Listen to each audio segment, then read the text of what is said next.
법무법인 율촌의 법보다는 기술을 사랑하시는 손도일 변호사님이 오셨습니다. 어서 오세요. 안녕하세요. 네. 지난번에도 한번 손 변호사님 우리 나와주셨는데 우리 AI와 그때는 개인정보, 법률 이거 어려운 얘기들만 그냥 그래도 그때는 기초였으니까 그래도 우리가 인공지능 말이 많은데 아직 인공지능으로 뭐 뚜렷하게 하는 게 알파고 바둑? 왜 거기서 자꾸 그치냐 거기에 대해서 데이터가 필요한데 데이터라는 게 모으는 것보다는 그걸 실제로 활용하려면 다 검수받고 도장받고 해야 되는 것 때문에 그게 어려워서 데이터를 쉽게 구할 수 있는 바둑 기본은 가져가세요 하는 데이터니까 그거면 이제 인공지능이 쉽게 발달을 하는데 이 데이터가 쉽게 잘 구해지고 활용되기 어려운 곳은 발전이 더딜 수밖에 없는 구조다. 그래서 특히 이제 뭐 중국 같은 그 국가주의는 그런 거 그냥 갖다 써. 뭐 정부가 책임질게 하는 나라에서는 오히려 더 발전할 수 있다는 얘기까지 해주셨고 오늘은 그래서 중국을 뭐 미국 이렇게 결국 인공지능 업계에서도 저 두 나라가 각축전을 벌이고 있는데 각 나라들의 현실 뭐 사례 이런 것들 좀 들어보려고 합니다. 그렇죠? 네, 맞습니다. 이 프로는 되게 잘 알아. 뭘 하실지. 내가 봐도 막 깜짝 놀라. 오늘은 미국. 지난번에는 좀 이제 데이터 관련해 가지고 법률에 좀 중점을 두고 얘기를 했는데 지금 이제 그날도 좀 질문들을 하셨지만 이 데이터를 활용하는 것을 어느 정도 허용할 것인가에 대해서는 사실은 약간 철학적 배경이 있어야 돼요. 그러니까 국가 정책적인 결단이 좀 필요해요. 왜 그러냐면 지금 서구 사회와 중국으로 대별되는 이 두 개의 거대한 흐름이 사실은 그 철학적인 차이에서 발생을 해요. 그러니까 미국을 비롯해서 유럽 정도의 차이는 있습니다. 이 서구 사회라고 해야 될까? 이쪽에서는 어쨌든 프라이버시라고 하는 개인의 권리가 굉장히 중요시 되고 있고요. 그런데 중국의 경우에는 그거보다는 물론 지금 중국도 개인정보보호법을 이번에 새로 만들어서 개인의 권리를 점차 강화하고는 있습니다만 국가 전체적으로 보면 조금 더 데이터의 집적과 활용이 중요하다는 쪽에 조금 더 방점이 있고 그래서 더 적극적으로 데이터를 활용하고 하는데 국가 정책이 실려 있어요. 그러다 보니까 이제 그 서구 사회와 중국에 있어서 굉장히 그 인공지능과 관련한 차이가 지금 벌어지고 있는 거죠. 국가 철학의 문제다 이건. 네, 그렇습니다. 뭐 국가 철학, 뭐 시민사회 철학, 어쨌든 그 전체적으로 보면은 그 나라 사회를 이루는 그 철학적 배경이 조금씩 다를 수밖에 없다. 뭐 그건 뭐 나라마다 다 다르니까요. 뭐 나라마다 당연하겠죠. 그렇기 때문에 그 부분들이 영향을 미칠 수밖에 없다. 그래서 우리가 아무리 데이터 댐을 만들고 데이터 개방을 한다고 해도 그것이 지금 중국에서 안면 인식을 활용하고 음성 인식을 활용하는 그 정도 수준까지는 못 갈 거예요. 그렇군요. 뭐 이번에 그 뉴스 하나 있었잖아요. 그 정부가 그 공항 인식의 그 안면 인식 데이터들을 열어줘 가지고 한번 난리가 났었잖아요. 그런 것처럼 굉장히 그런 부분들에 대해서 민감할 수밖에 없어요. 우리나라도. 이게 참 재밌는 게 저도 들은 얘기가 예를 들면 사람들의 얼굴 데이터를 국가가 다 갖고 가자. 그러면 이제는 안승찬 저기 지나가네. 이 프로젝트 언제 또 저기 왔어? 다 안다는 거잖아요. 그런 걸 하자고 할 때 서구권에서는 무슨 소리냐 인간의 프라이버시를 이라고 생각하는 반면 동양권 특히 중국에서는 자기가 잘못한 거 없으면 왜 떳떳하게 못 다녀? 너 뭐 꿀리는구나. 바라보는 시각의 차이가 있다. 아니 그걸 왜 반대해? 범죄 맞겠다는데. 너 뭐 잘못했지? 잘못하지 않았으면 왜? 그러네요. 서구에서는 잘했건 잘못했건 그걸 왜 그런 거죠? 네, 그렇습니다. 대표적인 게. 네, 그렇습니다. 또 뭐 그런 사례들이 좀 더 있어요?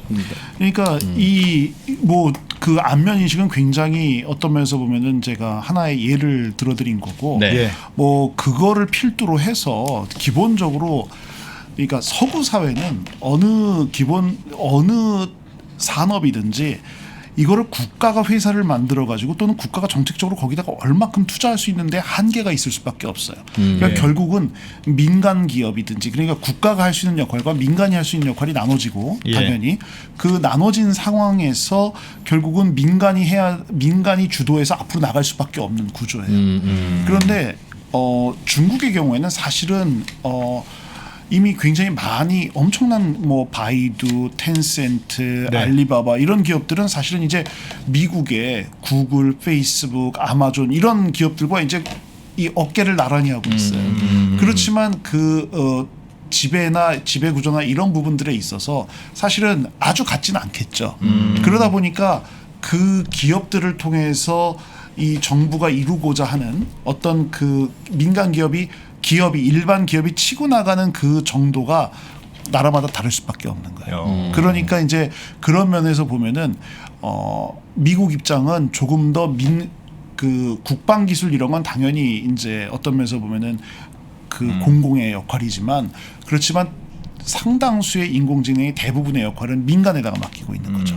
민간이 앞을 치고 나가게 하고 대신 그 뒤에 R&D를 도와주는 그런 형식으로 하는 거고 예를 들면 중국 같은 경우에는 예를 들어서 우리가 자율주행 자동차를 해야 되겠다라고 물어보면 사실은 규제를 특정 예를 들면 중국의 선전시 같은 경우가 그런 것인데요. 그쪽에 자율주행 특구 이런 식으로 돼 있는 어떤 규제를 풀어요.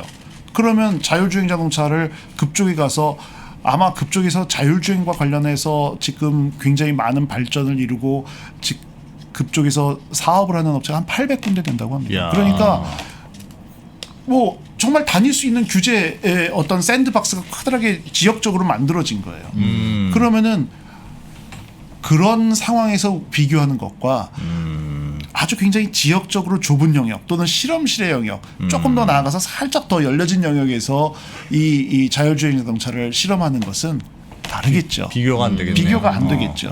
근데 이건 할 수 없는 거예요. 그러다 보니까 AI 논문 수, AI 특허 수 이런 것들이 당연히 지금 중국이 1위예요. 전 세계 1위입니까? 전 세계 1위입니다. 그러니까 AI 특허 수를 제가 뭐 숫자를 잘 못 외워서 잠깐 요거를 컨닝을 하면 지금 2019년을 보더라도 지금 미국 내에서 출원된 AI 관련된 특허 횟수가 미국이 한 6만 건 돼요. 그런데 60만 건 정도 돼요. 중국은 140만 건이에요. AI 관련 특허 수가. 물론 특허의 질이 얼마큼 다르냐 여기서 그거를 여기서 할 수는 없어요. 그러나 일단 양이 엄청난 차이가 있는 거예요. 연구원 숫자도 많잖아요. 뭐 연구원 숫자도 연구원 숫자 물론 그렇죠. 그래서 지금 제일 많은 인구를 갖고 있는 매년 길러내는 데는 당연히 어디겠어요. 당연히 중국이에요. 그러다 보니까 논문 수도 지금 예를 들면 2019년까지 미국에서 나온 논문이 3만 한 5천 개 정도 된다고 하는데 중국은 한 7만 개 정도 된다고 해요. 야, 뭐든지 두세 배네요. 그래서 항상 2배예요. 그러니까 뭐 2020년에 중국에서 이런 논문 개수나 이런 어떤 사람을 창출했다고 그러나요? 사람들이 이렇게 많이 투입되고 뭐 사람들이 길러내준 이런 숫자들은 당연히 중국이 많은 거죠. 그러니까 이제 미국에서 그거에 대해서 굉장히 위협을 느끼고 그러니까 이제 지금 현재 여러 가지 텐션들이 반도체 전쟁도 있을 수 있고 그 외에도 이제 생각하는 것들이 요번에 2021년 3월에 미국에서 백악관에서 보고서를 냈어요. 백악관에다가 보고서를 제출했죠.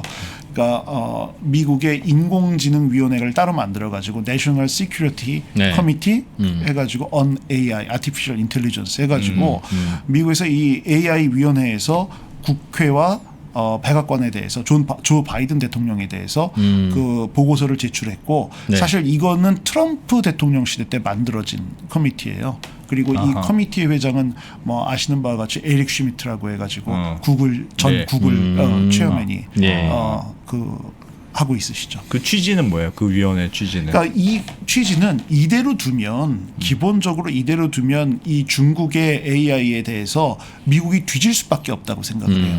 왜냐하면 지금 서로 투자하는 갈 길은 다른데 투자하는 방법도 다르고 금액도 어마어마하게 많이 중국이 더 투자를 하고 있어요. 집중적으로. 그러니까 그거에 대해서 당연히 기본적으로 사람과 돈과 규제가 적고 하니까 중국의 AI 산업이 발전할 수밖에 없는 거예요. 그러다 보니까 미국이 그에 대해서 이제 두려움을 느끼고 이제는 뭔가를 해야 되겠다라고 해서 여러 가지 제안들을 다양하게 내놓고 있죠. 그 보고서를 통해서. 우리도 이제 열심히 해야 된다. 우리도 이제는 좀 바뀌어야 된다. 예를 들어서 우리가 이 AI 가버넌스를 좀 바꿔야 되고 우리가 좀 더 기술 교육에 더 많이 헌신을 해야 되고 그 다음에 우리 동맹국들과의 더 관계를 더 공고히 해야 된다. 뭐 이런 여러 가지 얘기들을 그 보고서에서 담아내고 있는 것이죠. 근데 그 우리 변호사님 지난번에도 말씀하셨지만 초반에도 말씀하셨고 네. 결국은 근데 AI를 하면 뭐 투자도 많이 해야 되고 사람도 많이 써야 되고 하겠으나 네. 결국은 AI를 키우는 건 데이터인데 네. 중국은 말씀하셨던 대로 철학이 네. 그냥 막 갖다 써. 이게 잘 되는 환경이 있고. 근데 미국은 프라이버시가 여전히 중요해요. 그러면 이거는 그 철학을 바꾸지 않는 이상 어려운 거 아니에요?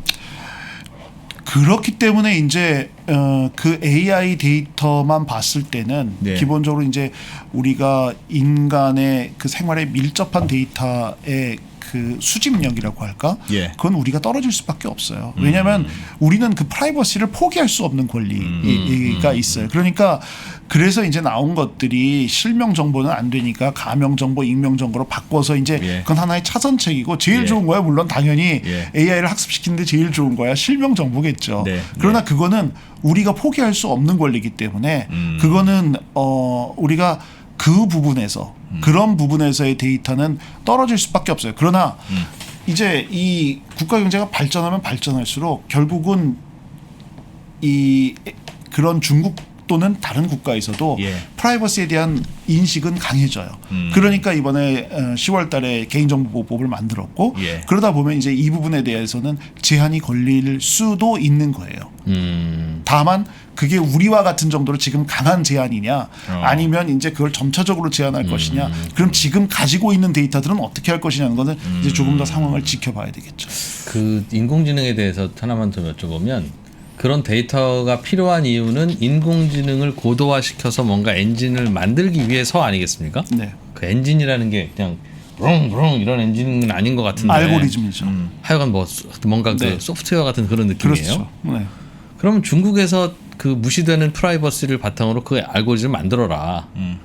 그 만든 알고리즘은 갖다가 미국의 부엌에서도 쓸 수 있고 한국의 자동차에도 쓸 수 있는 거 아닙니까? 그러면 프라이버시의 엄격함이 살아있는 나라에서도 인공지능 기술은 그냥 그 알고리즘을 사오면 되는 건가? 그렇게 받아들이면 맞습니까? 아니면 야 그거는 사고 팔고 할 수 있는 게 아니야. 자기네 데이터로 만들어서 뭐 독일의 인공지능은 독일 사람들이 프라이버시 계속 주장하면 독일은 인공지능 못 써. 그런 쪽입니까? 굉장히 좋은 질문을 해주셨는데요. 어떡하니? 등편도 또 와. 최대한 나쁜 질문인 것처럼 막 이렇게 흙을 묻혔는데도 그렇게 알아보시네. 아니. 굉장히 날카로운 질문이세요. 네.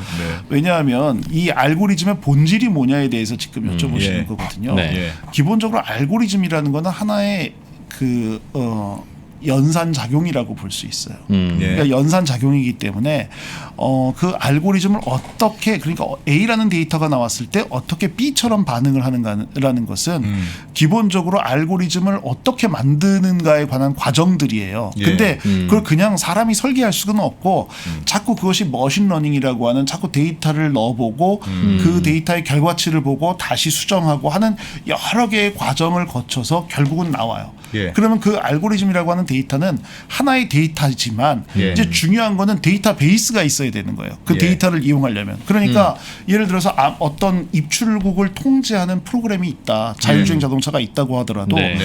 구체적으로 그 상황에 맞는 데이터가 있어야 되는 거예요. 그러니까 그 데이터를 연산할 수 있는 건 있지만 네. 그 데이터 자체를 가 없으면 쉽게 네. 얘기하면 그건 그냥 껍데기만 있는 거죠. 그러니까 이해가 되시죠? 네. 그럼 그 말씀은 예를 들면 중국에서 AI를 정말 연산 작용을 할 수 있는 알고리즘을 만들었어요. 알파 차이나를 만들었어요. 예를 들면. 네. 근데 그거를 그게 자율주행용 알고리즘이라고 가정해 봅시다. 네. 그래서 그걸 우리나라에 수입해 왔어요. 잘 만들었네. 그렇죠. 굉장히 잘 그렇다고 만들었어요. 하더라도 우리나라에서 데이터를 충분히 못 넣으면 쓰기가 어렵다. 그렇죠. 그 그건 기능이 안 왜냐하면 나온다. 기본적으로 중국의 데이터를 기본으로 한 거니까 지금 사실은 예를 들면 의료 프로그램이 있다고 한번 가정을 해볼게요. 우리 그때 한번 왓슨이라고 해가지고 의료 프로그램이 있었잖아요. 그 IBM에서 만든 의료 진단 프로그램이에요. 그런데 이게 우리나라에 가지고 왔어요. 그러면 이제 진단을 그래서 한참 굉장히 인기가 있었는데 이제 어떤 제한적인 한계가 있었냐면 우리나라에서도 똑같은 데이터를 집어넣어줘야 되는 거예요. 그렇죠. 환자의 엑스레이 데이터를. 사진을 줘야죠. 근데 기본적으로 우리나라 데이터는 거기다가 집어넣을 수가 없어요. 왜? 의료 정보에 관련된 각종 규제 때문에. 그러면 어떻게 해야 돼요? 그 데이터를 쓰는 거는 결국은 외국 사람들의 데이터를 외국 사람들의 데이터를 기반으로 할 수밖에 없는 거예요. 그러면 예를 들어서 우리가 갖고 있는 한국인의 기본적인 체질과 외국 사람의 체질이 다르기 때문에 과연 그 뭐라고 할까요? 그 진단 결과가 한국 사람과 딱 맞을 것이냐는 거는 그거는 사람들이 약간 좀 생각을 해봐야 되는 것이죠. 그러면 미국에서 미국인들의 엑스레이 사진을 주로 기반으로 만들어진 왓슨이라고 하는 알고리즘은 한국 사람들 엑스레이를 집어넣으면 진단을 아니요, 저는 그렇게 있습니까? 말씀드리는 건 아니고 한국 사람들의 그래도 그 기능은 하지만 왜냐하면 인간은 기본적으로 같으니까 그러나 한국 사람들의 데이터가 충분히 더 들어간다면 더 좋은 결과가 나올 수도 있다. 근데 뭐 제가 이거는 뭐 왓슨에 대해서 뭐 특별히 그게 나쁘다 좋다 이런 얘기를 하는 게 아니라 하나의 예로서 뭐 물론 이게 굉장한 기술적인 진보를 통해서 그 정도를 극복할 수 있다. 우리가 해보니까 조그만 데이터를 보니까 일종의 편차, 표준 편차 같은 게 있어서 그걸 적용하면 다 극복할 수 있다 그러면 그건 모르겠어요. 제가 그 부분까지는 팔로우업이 알겠습니다. 근데 저는 왓슨이라는 걸 만들려면 무작위의 수백만 장의 엑스레이가 필요할 것 같아요. 그거는 프라이버시가 극도로 보호되는 나라에서는 어려울 것 같습니다. 그러나 그걸 극복하고 알고리즘을 만들었으면 우리나라에서는 이제 진단받으러 오는 환자니까 나 진단받으러 왔는데 안 돼, 나 프라이버시 때문에 내가 좀 찍지 마 그러면 그건 말이 안 되는 거잖아요. 그러니 본인 거는 줄 거라고요. 근데 그걸 줬을 때 그 수백만 장의 엑스레이와 비교를 해야 되는 거죠. 와 비교를 해서 진단을 할 텐데 그때도 충분히 작동을 한다면 제가 질문드렸던 알고리즘을 그냥 수입해와서 하면 되는 거네요. 응용해서 하면 이 산업도 크는 거네요라는 거고 아닙니다. 또 그거는 나름대로 이것도 많이 집어넣어야 돼요. 맞습니다. 후자 쪽이라면 후자 쪽에 답변인 거죠. 그러면 중국에서 개발된 그 인공지능 자율주행 알고리즘을 우리나라 현대차에다 붙여서 우리나라 지형에서 돌리면 또 사고 나고 이제 아주 그런 알고리즘이 없으면 그 알고리즘을 수입해다가 그 알고리즘에서부터 출발하는 것도 좋은 스타트일 수도 있어요. 그러나 이제 그거는 기본적으로 그 알고리즘은 다른 나라의 데이터베이스를 기초 데이터를 학습해 가지고 만들어진 알고리즘이니까 기본적으로 우리나라의 교통 상황에 맞는 것과는 다를 수 있는 것이죠. 그러면 그거에 따라서 또 왜냐하면 사람마다 그다음에 이제 자율주행 자동차라는 건 기본적으로 사람들이 걷는 양태라든지 뭐 이런 신호 준수율 뭐부터 굉장히 많은 데이터들을 분석해야 되지 않습니까? 근데 그게 나라마다 다를 수 있어요. 그건 마치 그런 거네요. 우리나라에서 운전하다가 영국에서 갑자기 운전하려면 도로 방향도 반대고 뭐 이렇게 그렇죠. 어색하다. 뭐 그런 거하고 비슷한 거 모양이네요. 그다음에 이렇게 보시면 외국에서 미국 같은 이제 경우를 보면은 신호가 자기가 빨간색이에요, 뭐 파란색이에요. 자기가 달릴 수 있는 신호면은 굉장히 그 정속으로 주행하는 이상 그냥 쫙 갑니다. 근데 우리나라에서는 그렇게 달릴 수가 없어요. 시내에서. 왜냐하면 항상 무슨 상황이 벌어질지 모르기 때문에 뭐 저는 뭐 조금 조심해서 운전하는 편이라서 그럴 수 있지만 이제 이런 것들이 다 반영이 되려면 결국은 알고리즘도 중요하고 그거를 바탕으로 하는 그거를 분석의 기초가 되는 데이터가 중요하다는 거죠. 그 데이터는 개발 초기에도 중요하고 개발 완료된 후에도 개발 완료되고 계속해서 머신러닝이라는 게 거기서 나오는 거예요. 계속해서 데이터를 학습하고 계속해서 피드백을 했고 그게 커렉션이 일어나고 수정이 있고 다시 실행을 해보고 이런 과정을 통해야만 인공지능이 발전하는 거죠. 네, 말씀하십시오. 좀 중국 얘기를 물어보려고 그러는데 뭐 하시고 싶으면 말씀하세요. 그냥 개인적으로 그 테슬라라고 하는 자동차 회사가 이제 그렇게 각광받는 이유는 전기차 머신내가 때문이 아니라 풀 자율주행이 가능할 것이다. 네. 앞으로 어떻게 가능한데 지금도 돌아다니면서 데이터 수집 다 하고 있어. 네. 한국에도 테슬라 자동차 돌아다니지 아마 네. 지형지물 다 읽고 있을 거야. 네. 그걸로 개발 중이다. 네. 언제든지 되면 이제부터는 자율주행이야. 네. 그럴 것 같기도 하고 네. 예.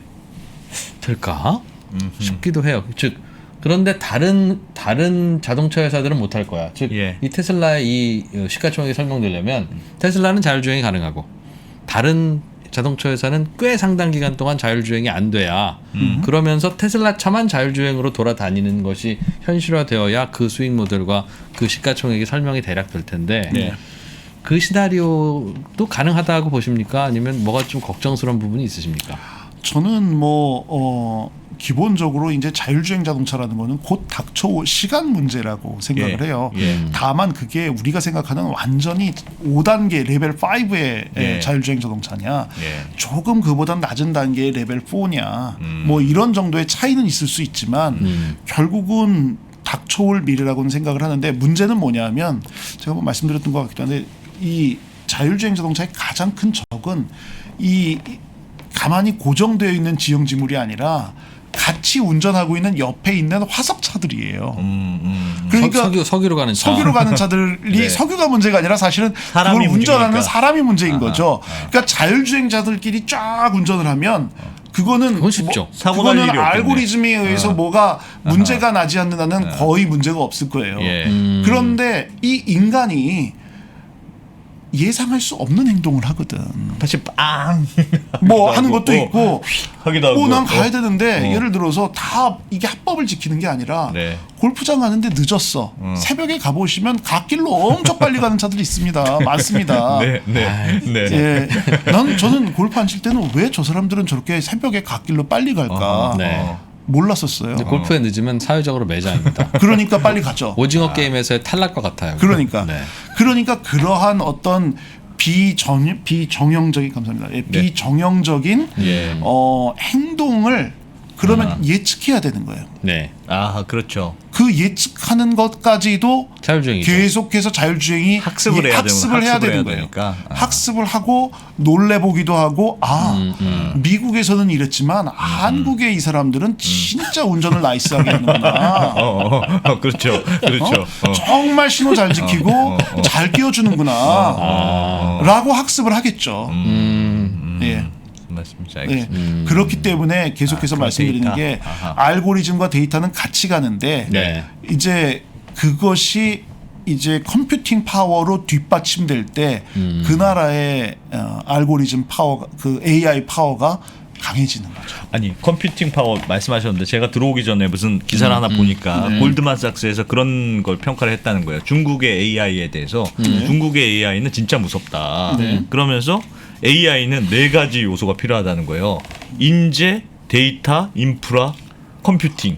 근데 중국은 인재, 데이터, 인프라는 다 됐다. 근데 컴퓨팅은 좀 약하다. 그 뭐 GPU, CPU 이런 거. 그러니까 컴퓨팅이 좀 약하니까 그래도 미국에는 여전히 무섭지만 기회가 있다. 뭐 그래서 중국이 컴퓨팅을 얼마나 따라오느냐가 중요하다. 뭐 그런 리포트를 한번 냈다고 하는데 그건 어떻게 보세요? 컴퓨팅. 저는 방금 컴퓨팅 말씀하셨길래. 오히려 제가 그 AI 보고서 예. 이게 번역돼서 나온 책인데요. 그걸 예. 보니까 거기 보니까 지금 현재 슈퍼컴퓨터 물론 그게 개수를 따질 건 아니에요. 한 대가 엄청난 차이를 날 수도 있는데 예. 지금 현재 슈퍼컴퓨터의 개수가 아마 중국이 한 200 몇십 대가 있고 예.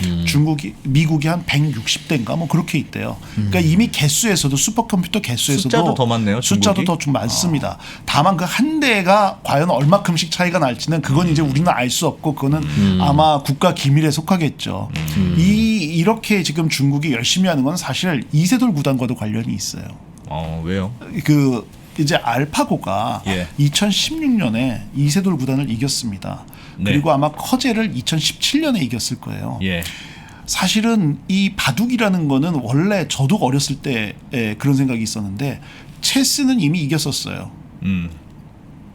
슈퍼컴퓨터가 체스를 이겨서 이겼죠. 이거는 체스는 이길 수 있다. 그런데 그때 나왔던 얘기가 바둑은 못 이긴다.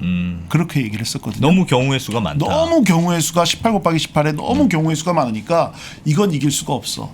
그런데 그때 이세돌을 꺾고 커제를 꺾는 걸 보면서 중국에서는 뭐라고 생각을 했냐면 이게 어마어마한 발전이다 이렇게 생각을 한 거예요. 그걸 보고 중국도 놀란 거예요. 이게 그러니까? 중국이 그때 놀란 거예요.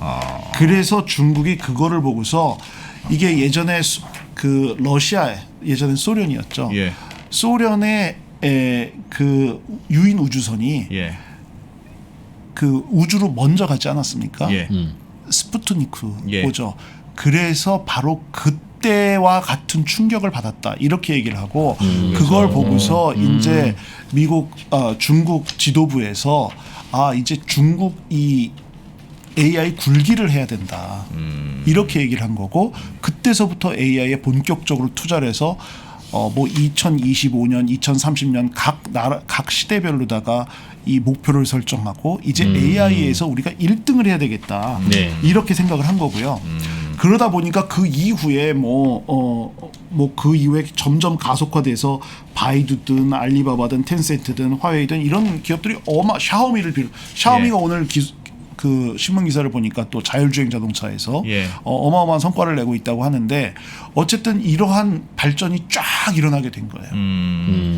그러면서 어떤 면에서 보면은 사실은 이 그 서구 사회가 데이터와 이런 부분들 때문에 또한 알고리즘에 이 AI라는 것에 생리적인 거부감이 있어요. 진짜 안전해? 뭐 이런 부분에 대한 안전하기 위해서 이걸 어떻게 통제하지? 알고리즘을 어떻게 이런 거를 막 고민하고 있을 때 어마어마한 투자가 일어난 거예요. 그러니까 당연히 그 투자가 많아지니까 당연히 AI가 발전할 수밖에 없는 거죠. 다만 아까 이제 하나가 이제 미국의 AI의 어마어마한 강점은 뭐냐면 역설적으로 데이터예요. 네. 왜 그러냐면 중국 말을 쓰는 사람은 14억 명 정도 돼요. 예. 영어를 쓰는 사람은 몇 명 정도냐면 35억 명 정도 된대요. 75억 인구 중에서. 여기서 그렇게 많아요? 저희도 포함합니까? 영어를 할까요? 그리고 영어를 읽을 줄 배우는 안다. 사람이 10억 명 정도 된다는 거예요. 난 거기에 포함되겠다. 그러니까 제 말씀은 적어도 텍스트에 관한 한 영어의 텍스트가 지금 훨씬 많다. 아마 영어로 그렇죠. 나온 것들이 아마 전 세계 지식의 90% 이상일 겁니다. 영어 또는 영어로 번역된 지식들이. 예. 근데 이제 그러다 보니까 거기에서 차이는 날 수 있어요. 예. 뭐 페이스북 이용자가 예를 들면 한 25억 명 정도 될 겁니다. 예. 중국 인구보다 많아요. 그러니까 네. 그런 기업들이 많은 거예요. 미국 민간들이. 그러니까 그 약간 병렬형 컴퓨터 같은 거지. 어떤 면에서 보면. 그러니까 그렇게 민간이 앞서 나가는 시스템인 거죠. 예. 거기서 이제 차이가 나는데 여기에서의 변수가 이제 AI 번역 프로그램이에요. 지금 우리가 제일 떨어지는 건 뭐냐면 영어를 한글처럼만 빨리 읽을 수 있으면 한국의 이 학습 능력도 어마어마하게 올라갈 거예요. 그런데 영어를 읽을 수는 있지만 우리가 한글처럼 빨리 읽진 못하잖아요. 그렇죠. 느리죠. 아무래도 네. 그다음에 딱 와닿지도 않고 그러다 보니까 이게 좀 늦어지는 거예요. 그러나 이것이 만약에 AI 번역이 굉장히 훌륭한 수준이어서 정말로 우리가 영어 원문을 한글처럼 읽을 수 있다면 아마 그건 또 다른 세상이 열리게 될 거예요. 그러니까 이제 이런 AI가 AI를 창출하는 또 다른 세상이 되는 거죠. 중요하겠구나. 번역을 그냥 자연스럽게 해주는 거죠. AI가. 그렇죠. 그래서 그러면 이제 그 AI가 결국은 AI를 학습시키는 거예요. 그 알파고도 마찬가지로 스스로 학습한 알파고가 알파고를 이겼어요. 그런 것처럼 이제 AI가 그 AI의 번역을 통해서 학습 능력이 훨씬 더 높아질 수도 있겠죠. 변호사님, 제가 궁금한 게 듣다 보니까 생각났는데 중국의 AI가 진짜 무서워요. 그 중국이 AI 굴기라고 해서 국가 차원에서 AI를 키워요.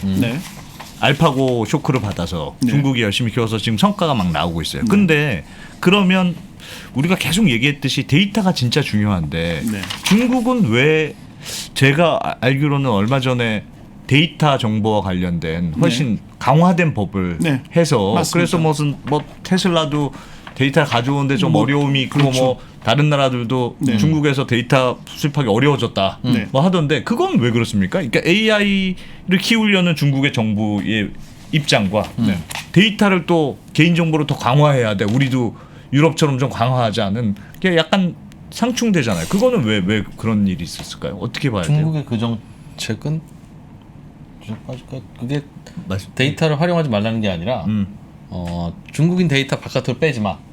그건 그런 데 그러니까 포인트가 있는 있죠. 좀 더 네. 데이터의 내셔널리즘이 강해진 규제죠. 그것도 데이터의 예. 내셔널리즘도 강하고 그다음에 두 번째는 그 데이터 이 서구 사회에 있는 데이터 프라이버시의 개념을 개인정보보호법에서 많이 도입했어요. 예. 실제로. 예. 그런데 아까 제가 말씀드렸지만 이미 데이터를 많이 가지고 있어. 아 중국이 이미 그러니까 예. 안면 인식 데이터서부터 시작해서 예. 굉장히 그 공개된 데이터를 굉장히 많이 수집해 놓고 있어요.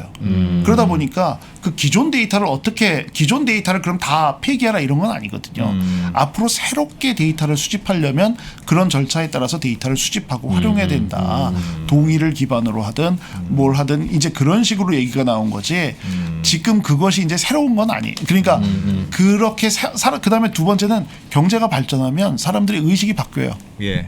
그러다 보면은 당연히 나의 프라이버시, 나의 권리에 대한 욕구가 커지죠. 예. 그렇기 때문에 그거를 균형을 맞춰야 되는 시점이 되는 거죠. 그렇게 보시면 될 것 같아요. 그래서 언제까지 그렇게 할 수는 없어요. 예. 다만 지금까지 축적된 데이터도 굉장히 많다. 예를 하나 들어드리면 우리나라에서는 안면 인식 데이터를 구하기가 힘들어요. 왜냐하면 네. 지금 예를 들어서 제가 안면 인식 데이터 만든다고 해가지고 예. 제가 길거리 나가서 카메라 들고 막 사람들 찍고 다니면 제 생각에는 5분 내로 제가 경찰서에 가게 될 가능성이 굉장히 높을 것 같아요. 그렇죠. 사람들도 뭐 왜 찍어 이러겠죠. 그렇죠. 그런데 그렇기 때문에 제가 알기로는 방송 프로그램을 사서 학습을 시키는 경우가 있대요. 이렇게 저희 얼굴 나오고. 네. 그런 경우가 있다고 하더라고요. 왜냐하면 어쨌든 안면 인식을 계속해서 학습을 시켜야 되는데 네. 어디가 이미 공중파에 방송된 거니까. 네. 사람 얼굴 사진이 필요하다는 거죠. 네, 그렇죠. 인공지능이 우리는 어린애도 자, 이 아저씨 이름은 안승찬이야. 예. 이 아저씨 이름은 이진우야. 예. 자, 뭐야? 에이, 안승찬이야. 이진우야. 어. 자, 누구 이 아저씨 이름 뭐? 어. 그러면 안승찬 그러잖아요. 까먹어서 그렇지. 네. 인공지능은 이런 걸 막 수천 번씩 가르쳐야 되는 건데. 계속. 이 그거를 아저씨는 안승찬이 아니야. 뭐 이런 사실 되게 원시적인 작업도 해야 돼요. 데이터 라벨링이라고 해가지고 네. 그걸 매겨줘야 돼요. 이게 얘는 코끼리야, 얘는 토끼야. 이런 작업들을 해줘야 돼요. 그런 작업을 이 해줘야 이 데이터를 학습할 수 있다. 학습할 수 있대. 아니 제가 놀란 게 약간 여담인데 저희 딸이 쌍둥이인데 구글 포토라는 게 있잖아요. 네. 구글 포토라는 앱에 저희가 사진을 올리는데 보면 사람별로 이렇게 구별해서 볼 수가 소팅을 하는 기능이 있어요. 안승찬 하면 안승찬 나온 사진만 이렇게 하고. 근데 우리 딸이 쌍둥이니까 비슷하게 생겼잖아요. 그 처음 보는 사람은 구별 못하는 사람도 그렇지, 있어요. 그렇지. 근데 그걸 구별하더라고. 구글이. 그래서 완벽하게는 아닌데 와. 가끔 틀리는 것도 있지만 쌍둥이인데도 첫째 딸, 둘째 딸을 구별해서 그래서 야. 제가 그거 보고 야. 야, 얘 학습을 어마어마하게 하는 모양이구나 이 구글이. 대단하다. 사람도 못하는 걸. 안프로님은 구별하세요? 저는 구별하죠. 저는 저는 구별하긴 하는데. 그래서 인공지능 그 뭔가 있네요. 그러니까 그러니까 그들이 구별하는 뭔가 있네. 어마어마한 사진들을 보고 구별해 보는 그렇죠. 거죠. 그러니까 우리는 어마어마한 모르는 눈 사진들을. 밑에 살짝 이런 점이 네, 있는 네, 거야. 네, 그러니까 그런 그걸로 거죠. 구별하든. 그러니까 수많은 인공지능- 데이터의 학습을 통해서 사람이 어디가 다르다는 걸 알아내는 거죠. 어디가 인공지능 어디에서 가르칠 차이가. 때는 이건 코끼리가 아니야. 이것도 여러 개 가르쳐줘야 된대요. 네. 맞아요. 이것도 코끼리가 아니다. 아 그렇게까지. 그럼 우리 애들은 그러면 이씨 뭐야 사람 무시해 이럴 텐데. 그쵸. 이제 그걸 점점점 이 머신러닝이 네. 이제 그걸 나중에는 자기가 스스로 학습하게 되는 거죠. 네. 자기가 스스로 학습하게 되면서 그게 순식간에 어마어마한 속도로 붙는 거죠. 구글이라고요? 네, 구글. 네. 알파벳 A 사시면 되겠죠? 예. 그렇군요. 변호사님 뭐 궁금한 게 하나 있었어요. 저는 인공지능과 관련해서 미국과 중국은 굉장히 치열하게 부딪히는 것 같습니다. 네. 근데 왜 도대체 뭐가 정 걱정이니 진짜. 뭐 인공지능으로 할 수 있는 게 뭔데 하면 많죠. 예. 뭐 학원 강사도 필요 없어. 농어촌의 의사들도 다 필요 없어. 좋기야 좋지. 근데 그것 때문에 저렇게 국가 간의 사활을 걸고 싸우는 건지. 오늘도 저기 저희 채팅창에서는 YK킴님께서 네. 국방의 문제다 이거는 AI는. 국방의 문제. AI는 아하. 국방의 문제다. 맞습니다. 그렇다면 사활을 걸고 싸울만 하죠. 사실은 달러가 전 세계 기축통화인 이유가 미국의 항공모함 때문 아닙니까? 그게 무슨 뭐 다른 게 뭐가 있겠어요. 네. 그게 무슨 연결고리가 있는 겁니까? AI하고 국방이. 아마 그 영화 예전에 그 무인 전투기 나온 영화 제가 어느 영화인지는 기억이 안 나는데 그 영화가 있었어요. 그래서 그 영화가 이제 그 젊은 주인공들이랑 같이 날아다니다가 얘가 이제 막 자기 스스로를 자아를 깨닫게 돼서 이제 방어도 하고 공격도 하고 이런 영화였는데 예를 들면 이렇게 생각을 해보면 좋을 것 같아요. 전투기가 떴어요. 예. 전투기가 떠가지고 네. 표적을 40개를 동시에 공격을 할 수 있다고 하면은 네. 우리는 눈이 2개예요. 그죠? 눈은 2개예요.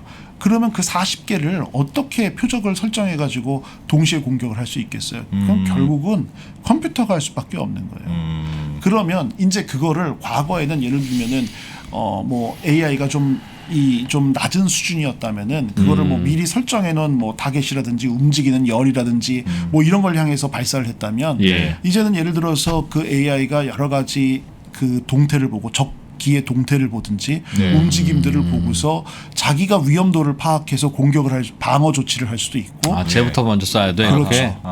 아니면 그다음에 이제 우리 적군과 아군을 구별해내는 건 너무나도 당연한 거고 그러니까 이런 것들이 그야말로 전투기가 뭐 마하 2로 다닌다 3으로 다닌다에 이런 거를 떠나서 훨씬 더 중요한 순간이 된 거죠. 전투력이 강해져요. 전투력이 어마어마하게 강해지는 거죠. AI가 적용되면? AI가 적용되면 그런 기술들이 적용이 되면 어마어마하게 강해지는 거죠. 뭐 로봇 점점 뭐 전장의 무인화다 이런 얘기 나오잖아요. 예. 그러면 뭐 로봇 결국 군인들 이런 나오게 되면 로봇 군인이 뭘로 다니겠어요? 우리가 리모컨으로 조작할 수는 없잖아요. 1대1로다가 예. 결국은 자기가 인식해서 우리 아군인지 적군인지를 구별해 가지고 예. 결국 공격해야 되는 그런 시점이 오기 때문에 결국은 이건 전장에서는 이 AI가 앞으로는 이건 사활을 걸겠죠. 그럴 수밖에 없는 거죠. 야, 근데 그렇게 중요한 문제인데 프라이버시 때문에 뭐 저희는 하지 마 그러고 있어요? 꼭 프라이버시 이제 그 프라이버시 때문에 정신 못하는 있는 이슈는 네. 그러니까 이 데이터의 성격에 따라서는 다른 거죠. 예. 그런 것들은 프라이버시가 별로 상관이 없는 정보들이 인식이 돼 학습이 되는 거죠. 그래도 그런 게 발전해야 군사용도 빨리 물론이죠. 적용할 수 있지 않아요? 궁극적으로는 그렇죠. 그런가요? 네. 미국도 그럼 조금 변화가 있습니까? AI를 위해서 그럼 예를 들면 데이터와 AI는 약간 뭔가를 하나를 약간은 포기해야 되는 그러니까 개인 정보를 약간은 포기해야 좀 더 이게 잘 쌓인다. 그러면 미국도 우리가 중국이랑 AI를 싸워야 되는데 조금 그걸 포기하려는 그런 움직임 같은 게 혹시 있습니까? 아니요. 그렇진 오히려 않아요? 지금 전 세계적으로 큰 트렌드는 네. 프라이버시를 강화하자는 쪽이에요. 강화하고 이런 AI 식으로 발전이 놔두면 안 조금 되겠다. 더뎌진다고 하더라도 프라이버시, 인간이 더 중요하다. 그렇게 해서 EU에서도 인공지능법 초안이 나왔어요. 예. 거기도 보면 이제 이 인공지능법 초안이라고 하는 것은 과거의 인공지능 백서, 가이드라인 이런 것들의 이제 집합체인데 네. 거기에도 보면 정말 우리가 해서는 안 될 인공지능, 그 다음에 고위험 인공지능, 조금 저위험 인공지능 이런 식으로 구별을 해가지고 아주 우리가 해서는 안 되는 인공지능들은 아예 하면 안 된다. 예를 예. 들면 예. 아주 특별한 예외적인 사유가 없는 한 실시간으로 원격으로 사람을 구별하는 시스템, 생체 인식 시스템 같은 거는 AI가 해서는 안 된다. 약간 그러니까 범죄라고 하는 특정 범죄를 정말 급박한 범죄 또는 사람을 이 유괴된 아동을 찾기 위한 이런 아주 특별한 아주 제한적인 아니면? 목적을 제외하고서는 길거리에다가 CCTV를 설치해가지고 자동적으로 데이터베이스를 할 때마다 딱딱딱 사람을 잡아내면 쉬울 것 같잖아요. 네. 그러면은 그렇죠. 뭐 다 이 도망자들이 없을 거 같잖아요. 범죄도 그런 거 하지 없어지겠지. 말라는 거예요. 그건 인권 침해가 너무나도 강해지기 때문에. 그다음에 뭐 사람의 무의식을 조종하는 뭐 이런 사람을 그다음에 막 평가해 가지고 그 사람을 아예 사회적으로 클래스를 매기고 이런 것들은 하지 말라는 거예요. 그건 금지된 인공지능이에요. 예. 그 외에 이제 사람 그 외에 지금 우리가 상상할 수 있는 의료에 사용되는 또는 금융에 사용되는 이런 거는 고위험 인공지능이라고 하고 요거는 그러면 일정한 의무를 지금 부과하자는 쪽으로 전체적으로 가고 있어요. 그리고 이거는 미국도 비슷해요. 미국도 그냥 이제 AI니까 네 맘대로 하세요는 이거는 이제 더 이상은 안 되고 미국에서도 이건 통과되진 않았었는데 알고리즘 책임법안이라는 게 나왔다가 그 통과는 못했지만 지금 전체적으로는 데이터 프라이버시는 굉장히 강해지고 있고 미국에서도 그 다음에 알고리즘 이에 대해서도 통제를 해야 된다는 얘기는 계속해서 나오고 있어요. 그건 우리나라도 마찬가지고 그렇게 해서 이제 결국은 데이터에 대해서는 프라이버시, 알고리즘은 어느 정도 통제를 해야 된다. 통제의 방법은 구체적으로는 뭐 기술을 어떻게 쓴다 이런 거보다는 기술은 중립적으로 하지만 일정한 의무. 그러니까 이걸 알고리즘을 어떻게 만들었다. 그 다음에 알고리즘을 수정하면 그 수정 기록들, 어떤 데이터를 학습시켰다. 이런 것들을 보관을 해서 나중에 문제가 생기면 투명하게 조사할 수 있도록 하는 알고리즘 통제에 관한 경향은 지금 어느 정도 있고 그런 움직임을 한국이 어느 정도 국내에서도 받아들여야 되는가 하는 거는 지금 정책 당국자들이 고민하고 있는 부분이죠. 알고리즘 통제는 예를 들면 어떤 겁니까? 그러니까 예를 들면 제가 의료 진단 프로그램을 예를 들면 만들었다고 가정을 하면 이거를 제가 딱 우리 예를 들면 이프로님의 사진을 넣었을 때 예를 들어서 내가 아예 이거를 어디까지 분석을 해가지고 아예 너는 암이야라고 얘기를 해줄 수 있는 거냐 아니면 그 정도에서 진단에서 끝날 거냐 아니면 아예 딱 들어가서 보니까 이게 아예 예를 들면 아주 이 치료까지도 필요하면 아예 내가 수술까지도 할 수 있는 거냐서부터 시작해가지고 알고리즘을 어디까지 활용할 수 있느냐도 있고요. 그 다음에 아까 그 국방 같은 자율주행 자동차 같은 경우에는 뭐 예를 들면 충돌하는 상황에서 어떤 것을 우선할 거냐 뭐 이런 어떤 윤리적인 부분까지 시작해가지고 굉장히 알고리즘이 생각해야 되는 인공지능 그러니까 우리가 생각해야 되는 인공지능의 어떤 철학을 부여해야 된다고 할까? 약간 그런 것들이라고 볼 수 있어요. 야, 근데 그거는 참 통제는 쉽지 않겠네요. 누가 어떤 알고리즘을 사용하는지 자체가 나의 프라이버시고 우리 회사만 아는 거고 우리 회사에서도 몇 명만 아는 걸 텐데. 그렇죠.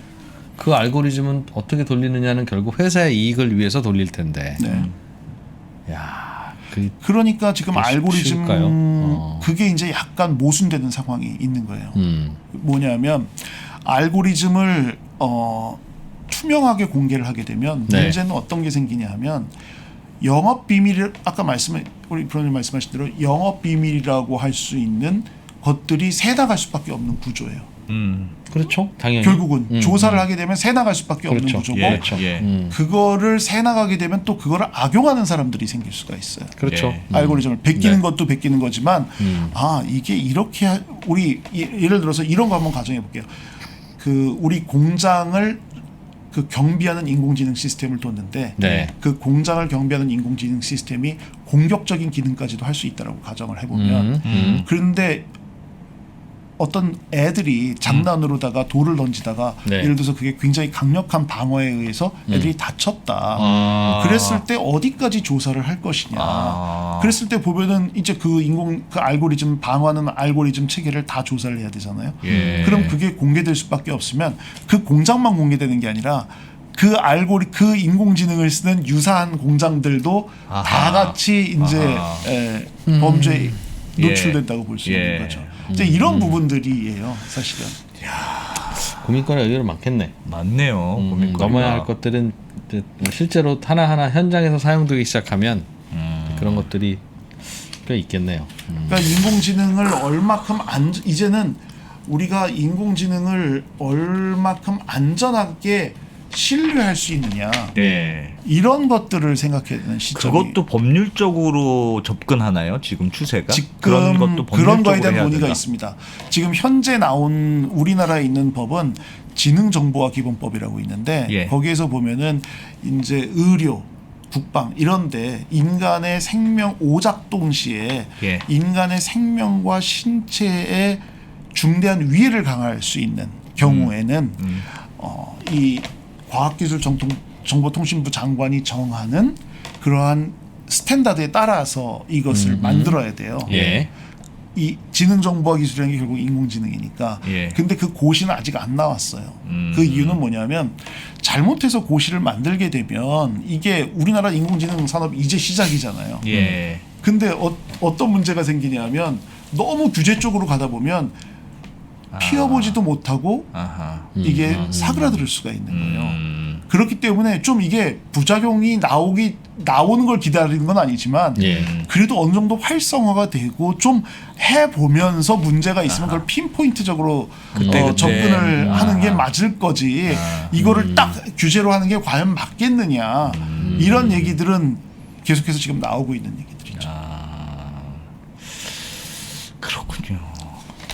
우리나라는 인공지능 어떻게 좀 접근해야 될까요? 그러니까 변호사님한테 인공지능에 대한 정책 내지는 방향, 예산 드릴 테니 뭐 좀 해보세요. 그러면 뭐가 좀 제일 먼저 고민거리로 올려놓으시고 회의하실 거예요? 뭐 얼마를 주시느냐에 따라 좀 다르고 얼마를 주시느냐에 따라서 달라질 것 같은데요. 네. 아니 뭐 저희 연봉에 예산이 얼마에 따라서 달라지겠죠. 근데 그렇게 알아들었어요. 저희가 생각해 보시면 굉장히 인공지능 친화적인 나라예요. 우리나라가요? 우리나라가 아니 그 배경은 왜냐하면 우리만큼 고등교육 뭐 대학 졸업자가 아마 지금 그 대상자들 중에 한 70%는 다 대학 갈 겁니다. 고등교육 수료했을 겁니다. 그죠? 그 다음에 뭐 반도체 점유율, 세계 시장 점유율 한 60% 정도 돼요. 네. 그리고 모바일 폰은 아마 어마어마하죠. 예. 90%라는데 예. 저는 그 10%가 누군지를 모르겠어요. 안 쓰는 사람이 스마트폰 안 쓰는 사람이 있어요. 계속 끝까지 똑딱이 포 쓰는 사람. 아니 그거는 근데 그분은 다른 스마트폰이 있으실 거예요. 그리고 이제 빈티지라는 걸 보여주기 위해서 쓰실 거예요. 그리고 이런 것들을 다 하면은 사실은 아까 말씀드린 대로 하드웨어적으로는 굉장히 앞서 있어요. 그런데 아까 말씀드린 대로 결국은 우리 생활에 가까운 인공지능을 쓰지 못하는 거는 그만큼의 데이터가 없기 때문이고 그 데이터를 활용하기에는 사실은 개인정보라고 하는 커다란 규제가 있어요. 물론 지금 풀려지고는 있지만 그렇다고 해서 실제로 실무에서 또 막상 활용하려고 보면 여러 가지 규제들이 있어요. 그래서 이제 실명 정보는 쓰기가 굉장히 어려운 거고 그러나 어쨌든 간에 그 부분들은 지금 정부는 어떻게 하려고 하고 있냐면 그래서 나온 게 공공 데이터를 개방해야 되겠다 이런 생각들을 하고 있어요. 그리고 그건 저도 찬성해요. 지금 굉장히 많은 공공 데이터들은 열어놓고 있어요. 뭐 그러나 다만 그 데이터를 쓰려면 여러 가지 이슈가 있기 때문에 문제점이 있을 수 있으니까 그걸 내가 받아올 수는 없고 가서 분석해야 돼요. 그 공공 데이터 사이트에 가서 반출하려면 별도의 승인 절차를 받아야 되고 별도의 이제 프라이버시 테스트를 받아야 되고 뭐 여러 가지 절차가 있지만 어쨌든 하여튼 공공 데이터를 개방한다라는 거예요. 그래서 실제로 보건의료 데이터 같은 경우에도 우리가 이제 심사평가원이나 이런 데 가시면은 내가 의료 데이터 사업을 하면은 사실은 어느 정도 그 가명화된 데이터, 익명화된 데이터는 현장에 그러니까 반출은 그건 또 다른 문제고 가서 분석해서 그 분석 결과를 원래 데이터는 못 갖고 나와도 분석 결과는 어느 정도 가지고 나올 수는 있고 그래서 이렇게 제한적으로 좀 타협하는 방식으로 발전하려고 하고 사실은 그 수밖에는 현재로서는 없는 거예요. 왜냐하면 지금 그렇다고 해서 이거를 실명 정보를 완벽하게 다 연다 이거는 지금 현재 그거는 아마 용납하기가 쉽지 않을 겁니다. 정서적으로도 쉽지 않겠죠. 정서적으로도 쉽지 않죠. 그래서 결국은 지금 산업 전반에서 지금 AI가 사용되고 있거든요. 예를 들면 아까 말씀드린 대로 뭐 그 교통도 있지만 우리가 흔히 생각하는 게 교통이지만 또 하나는 그런 건강보험심사평가원에서 나오는 이런 여러 가지 데이터들을 AI로 분석을 하면 신약 개발 기간을 단축시킬 수도 있어요. 왜냐하면 이 휴먼 미스테이크가 휴먼 에러를 줄일 수 있는 거죠. 컴퓨터로 한번 먼저 돌려보는 컴퓨터로 시뮬레이션을 해보는 거죠.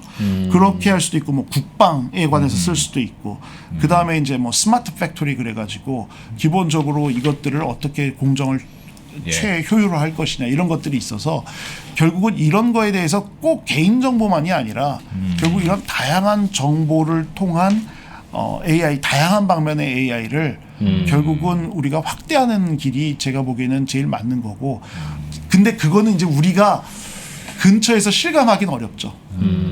왜냐하면 그거는 우리가 근처에서 진짜 실감하는 뭔가를 하려면 그거는 이제 우리의 개인 정보를 많이 활용하고 학습해야 되는데 예. 그거는 지금 쉽지 않은 거죠. 그러니까 그런 부분은 좀 뒤처질 수밖에 없을 것 같아요. 뒤처진다기보다 그건 뭐 세계적인 흐름이죠. 어쩔 수가 없는 거죠. 변호사님 말씀 하여튼 AI라는 게 우리한테도 중요한 과제인데 네. 어쨌든 쓸 수 있는 데이터부터 조금씩 풀어서라도 하여튼 해야 된다. 네, 조금씩이라도 그렇습니다. 공공 네, 데이터가 그렇습니다. 됐던 가명 정보 데이터가 됐건 네. 풀어야지. 풀어야지. 풀긴 풀어야 될 것 같은데. 내가 보기엔 자기 데이터를 예를 들면 난 써라 내 안면을 쓰든 뭘 하든 네. 그럴 경우에 청약 점수에서 한 10점 정도 더 주는 거라면 이거 인공지능 저 된다고 봅니다. 그래서 나온 게 지금 예 근데 그래서 나온 게 실제로 지금 어떤 개념이냐면 내가 이제 사업자들이 와서 예. 우리 서비스를 이용하려면 예. 당신 데이터를 내가 가져갈게요. 그리고 그냥 줘버리고 사라지는 개념들이에요. 대부분. 예. 근데 이거를 이제 자기의 하나의 퍼스널 데이터 스토리지를 만들어요. PDS라는 개념인데 퍼스널 데이터 스토리지를 스토리지. 만들어서 거기다가 자기 개인 정보들을 저장하기 시작하는 거예요. 이런 거를 하려면 개인 정보 이동권이 있어야 돼요. 그렇죠. 그런데 지금 요번에 이제 개인정보보호법 2차 개정안이 되고 이러면서 앞으로 이 부분은 들어올 겁니다. 그렇게 되면 일종의 제가 뭐 예를 들어 금융 정보는 뭐 이미 금융 마이 데이터가 있는 것처럼 뭐 의료 정보를 비롯해서 아하. 제가 하는 정보들을 오히려 제 퍼스널 데이터 스토리지에다가 저장을 하는 거예요. 그래서 예를 들면 오히려 제가 사업자한테 뭐 제가 이제 액세스를 하고 싶어서 제가 어느 병원을 가면은 예. 거기에서 그냥 내 거를 액세스할 권한을 주면은 그 사람이 거기서 조회하고서 아하. 글로 내려받는 건 아니고 조회하고 보고서 이제 그러면 또 내가 나의 데이터 주권을 내가 갖게 되는 거죠. 이제 그렇게 되면 데이터의 보호와 활용이 균형을 이룰 수도 있는 시점이 되는 거죠. 제가 그거 하자고 네. 몇 년 전부터 네. 목놓아 외치던 것 중에 하나가 암보험이나 무슨 보험 가입하려면 네. 과거에 무슨 진단 받은 거 없습니까? 최근에 병원 가신 거 없습니까? 예. 진짜 없으십니까? 기억 한번 더듬어 보세요. 진짜요? 우리가 그래도 갖고 와서 우리 건강진단도 받아봅시다. 뭐 그러다가 나중에 보험금 탈 때 되면 그봐 내 여기 저 어떤 병원에 여기 가서 이거 바로 그거네. 왜 말 안 했어? 뭐 이렇게 하고 싸우지 말고 네. 보험 가입하고 싶은 사람이 나니 퍼스널 데이터 스토리지에 내가 그동안 병원 동의해, 다녔던 정보 동의해. 다 넣어놓게 내 거니까 내 거 넣어놓을 거 아니냐. 그럼 너희들이 와서 보고 가라. 그리고 나서 나중에 시비 걸지 마라. 뭐 고지 의무를 했네 안 했네. 그러면 서로 심플하잖아요. 그렇죠. 네, 보험회사도 좋고 나도 편하고. 뭐 또 그거를 안 하는 이유가 뭐냐 했더니 중간에 건강보험 심사평가원이 안 준다. 야 국민들 보건 정보를 왜 보험회사한테 공개를 해? 네, 네. 지금 보험회사 위하자고 한 게 아니잖아. 내가 내 보험금 좀 받아보려고.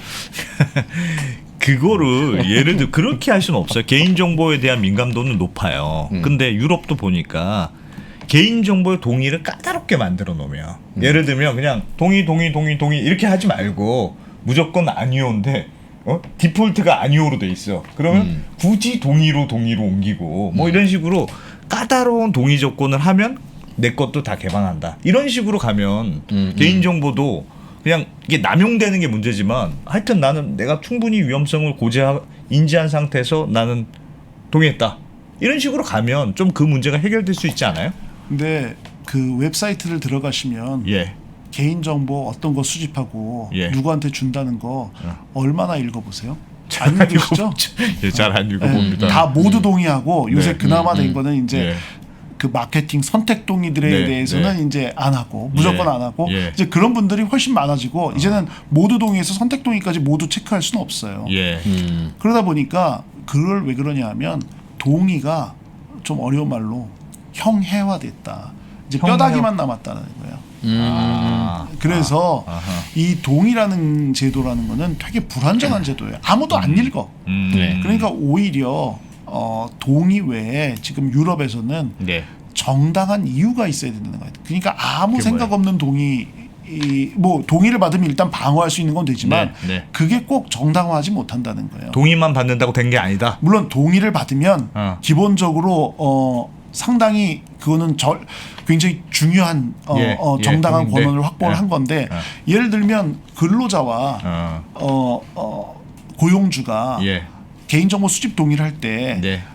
내가 당신의 정보를 1부터 100까지 다 까발려 뭐 다 내놔 라고 얘기를 하면 그거에 동의 안 할 사람이 어디 있겠어요. 네. 네. 그러니까 그런 경우에는 아예 동의가 그 중요한 그 원천이 될 수 없다는 거예요. 그 경우에는 실제로 그러한 정보가 필요한 정당한 legitimate interest라고 하는데 정당한 그런 게 이유, 이유가 있어야 정당한 된다는 이유와 거예요. 절차. 그렇죠.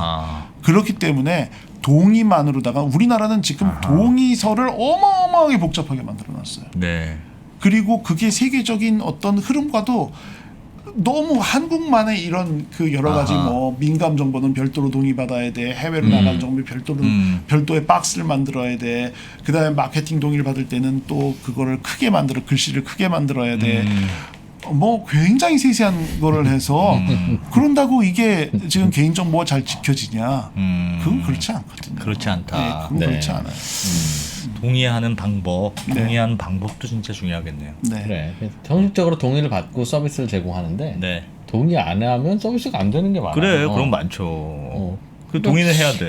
근데 그거 언제 다 읽고? 그러니까 아니 바빠요. 그렇잖아요. 네. 그러니까 그냥 다 동의해 버리는 거예요. 네. 어렵네요. 네, 그래서 그 부분이 지금 현재로서는 네. 우리의 딜레마다 이렇게만 생각하시면 될 것 같아요. 알겠습니다. 알겠습니다. 이게 인공지능이 공부할 게 굉장히 많네요. 굉장히 많습니다. 다양한 주제하고 연결이 돼 있네요. 근데 이 말씀은 꼭 드리고 싶어요. 이것도 제가 한 말은 아니고 예. 지금 구글 CEO인 그 썬다 피차이가 말했다고 하는데 네. 지금 인간에 있어서 세 가지 커다란 발명이 있대요. 네. 하나가 불, 불 파이어. 파이어. 두 번째가 전기. 세 번째가 인공지능이라고. AI. AI라고 해요. 그렇게 그렇게까지 중요하다고요? 중요해요? 그렇게 지금 이세 근데 아까 전기만큼? 말씀드린 대로 이미 우리 뒤에서는 어. 뭐 속칭 말하는 B2B 단계에서는 어마어마하게 진행이 되고 있고 다만 그거를 우리가 개인정보의 제한으로 인해서 인간에 대한 서비스는 좀 사실은 우리가 그렇게까지 지금 느끼지는 못하는 것뿐이지 네. 어마어마하게 발전하고 있는 거죠. 인공지능 덕분에 인공지능 덕분이든 인공지능 자체든 그렇게 생각하시는 게 좋을 것 같아요. 뭐가 어디서 제일 그럼 눈부신 거가 느껴져요? 이건 투자와 연결된 부분인데 우리가 모르는 사이에 인공지능이 뭐 코스트를 줄인다든가 효율을 높이고 있는 분야가 인간의 개인 정보는 뭐 잘 활용이 안 된다니까 그거 말고 어디서 그렇게 하고 있어요? 개인 정보가 활용이 안 되는 게 아니라 그거는 어느 특정한 분야라고 얘기는 저는 오히려 어려울 것 같아요. 그냥 전 산업적으로 네. 다 정도의 차이가 있지 인공지능이 사용되고 있다. 근데 다만 이제 좀 우리가 흔히 생각하는 좀 뭐 예를 들면 과거 1차 산업 분야에는 그래도 좀 덜 긴밀하게 사용되는 거고 그러다 이미 제조업에는 뭐 스마트 팩토리 개념을 통해서 또는 그 제조 공정이나 설계나 이런 부분을 통해서 이미 뭐 하나의 굉장히 많이 들어가고 있는 거고 B2C 이 3차 산업 단계에 있어서는 어떤 면에서 보면은 우리가 바로 느끼지는 못해도 뭐 우리가 여러 가지 그 OTT 프로그램을 통해서 이 컨텐츠를 보거나 상품을 추천받거나 하는 것들은 다 인공지능에 의해서 하는 거죠. 다만 그게 우리가 원하는 것처럼 우리가 공상과학 영화에서 보는 것처럼 뭐 해줘 그랬을 때 탁 안 된다는 것뿐이지. 그래. 그죠? 그래. 나 제주도 갈 테니까 뭐야 나 제주도 갈 테니까 비행기 티켓 2매 창가 자리로 예약해줘. 못하도 안 되잖아요 아직. 안 되죠. 안 되지. 네. 나는 이것 좀 하나 했으면 좋겠어요. 뭐야? 제가 뭐 예를 들면 티셔츠 하나 사려고 쇼핑몰 갔다 오잖아. 그러면 한 앞으로 2주일 동안 내 창에 자꾸 티셔츠만 떠. 맞아요. 그런데 나는 이미 샀을 수도 있고 네. 이제는 안 사려고 마음 바뀌었을 수도 있잖아요. 네. 그건 좀 어디다 알려줘서 나 이거 샀다. 쟤 샀어. 제발 가져가는 건 오케이. 제발 내가 내 개인정보 다 오픈해 줄 테니까 내가 산 걸 확인하고 근데 좀 딴 것 좀 보여줘 좀. 아 지겨워 죽겠어 아주 그냥. 근데 이제 그게 남은 한 가지가 예. 지금 우리가 사실은 개인정보라고 하는 거는 우리가 누구한테 줘야 되잖아요. 예. 그 주는 것들은 하나의 우리가 어떤 서비스를 공짜로 이용하는 데 대한 하나의 대가예요. 그런 식으로 생각하자. 냉정하게 얘기하면. 네. 그리고 그 회사들은 결국은 온라인 마케팅을 통해서 네, 이커머스 마케팅을 통해서 결국은 타겟 마케팅을 통해서 수익을 창출할 수밖에 없어요. 그런 게 없으면 다 돈 내고 써야 됩니다. 알겠습니다. 예, 예. 그러니까 그게 명과 암이 있다. 네. 이렇게 말씀드릴 수 있을 것 같아요. 아 이런 건 정말 우리 저 백브리핑 시청자들 말고 좀 많이 좀 들어야 되는데 봐야 되는데 아깝습니다. 정말 아까워요. 숨겨놓고 네. 있습니다. 그러나 네. 유튜브의 알고리즘은 네. 항상 거기 있으니까 아하. 또 이제 빛을 발하는 때가 오겠죠. 약 한 알겠습니다. 10,000분 정도 아마 네. 내일쯤 되면 한 3, 4만 분 정도가 일단 이거 신청하실 것 같은데. 자 이렇게 해서 저희 뭐 우리 국민들의 두뇌 알고리즘도 조금씩 발전이 되겠죠. 고맙습니다. 네네. 변호사님 덕분에 또 알겠습니다. 지식이 한 단계 업그레이드 되고 또 그 업그레이드 되는 시간을 저희가 아꼈잖아요. 1시간만 이거 우리가 어떻게 배워? 그렇죠. 변호사님 없으면 한 10시간 걸릴 거 1시간 배우고 9시간은 사랑하는 가족들과 함께 짧은 인생을 즐깁시다 여러분. 네. 3프로TV는 여러분께 시간을 아껴드리는 프로그램이에요. 뭐 얼마나 우리가 알면 얼마나 알겠어. 여러분 다 할 수 있죠. 네. 고맙습니다. 네, 변호사님, 감사합니다. 또 뵙겠습니다. 네네. 새벽 6시 반. 아침 방송을 위해 새벽부터 시작되는 긴 하루. 스튜디오로 향하는 발걸음을 가볍게 하는 상쾌한 만남이 있습니다. 자, 방송 들어가겠습니다. 하나, 둘. 오늘 아침 페이지 2 김동환입니다. 오늘도 출발해 볼까요? 내일이 기다려지는 신선하고 다채로운 맛과 향. 오늘도 저는 운조 커피를 마십니다. 3프로와 함께하는 운조커피. 여러분의 하루와 언제나 함께합니다. 원두, 드립백, 더치커피. 다양한 선물 세트까지. 검색창에서 운조커피를 검색하세요.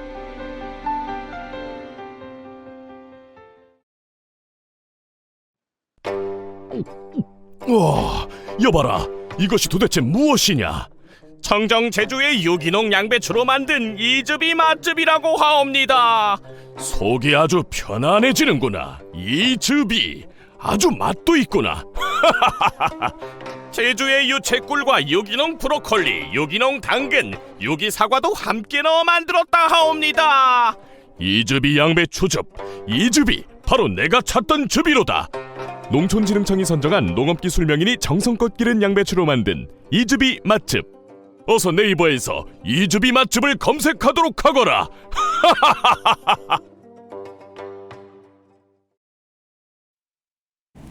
네. 네.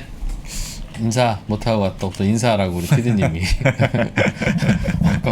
아까 다 얘기했는데 빨리 인사하죠. 뭐. 네. 이제 주무실 시간입니다. 네. 뭐 글로벌 라이브 하긴 하는데요. 뭐 이 정도 배워서 뭐. 안돼. 박정호 교수님도 나와주자. 이제 글로벌 라이브도 많이 보여주셔야 됩니다. 그래? 또 봐야 돼? 아 그럼요. 그냥 그만하지. 오늘 이 정도 배웠으면 다 많이 배웠는데 백브리핑. 됐습니다. 글로벌 라이브도 보시고요. 네. 피곤하시면 일찍 주무시고 내일 또 백브리핑 보셔야 되잖아요. 내일 뵙겠습니다. 네.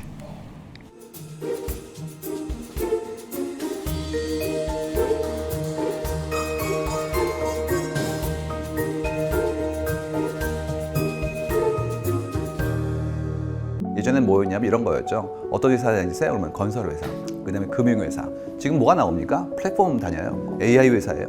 이제 우리는 움직이고 있는 중이에요.